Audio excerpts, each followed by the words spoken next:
এমন একটা জায়গায় যদি প্রতিদিন আসা যাইতো কেমন হইতো। আসলে বন্ধু বান্ধব সবাই মিলে এমন একটা জায়গায় আসলে আসলে বলার মতো ভাষা নাই। যে জায়গাটাতে মানে আসলে একদম দুনিয়ার সব কিছু ভুলে ভুলে যেতে ইচ্ছা করে। যত ধরনের কষ্ট আছে সবগুলা এখন মনে হচ্ছে সব ভুলে গেছি।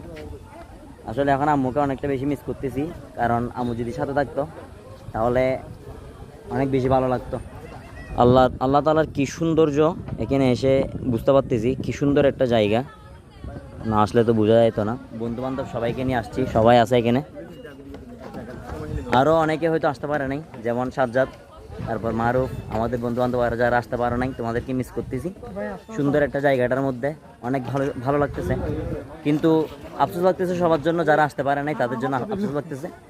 আলহামদুলিল্লাহ, আসলে আল্লাহ তাআলার যে একটা সৌন্দর্য উপভোগ করতে আসছি, এটা দেখে একদম মন মন ভরে গেছে। দেখে একদম মন ভরে গেছে। এত সুন্দর একটা ভিউ ক্যামেরাতে কতটুকু দেখা যাচ্ছে জানি না, তবে নিজের চোখে যেটা দেখতেছি আলহামদুলিল্লাহ অনেক সুন্দর একটা ভিউ। একদম সব দিকে পাহাড় আর পাহাড়, আর মাঝখানে পানি। এটা দেখে তো একদম মন ভরে গেছে।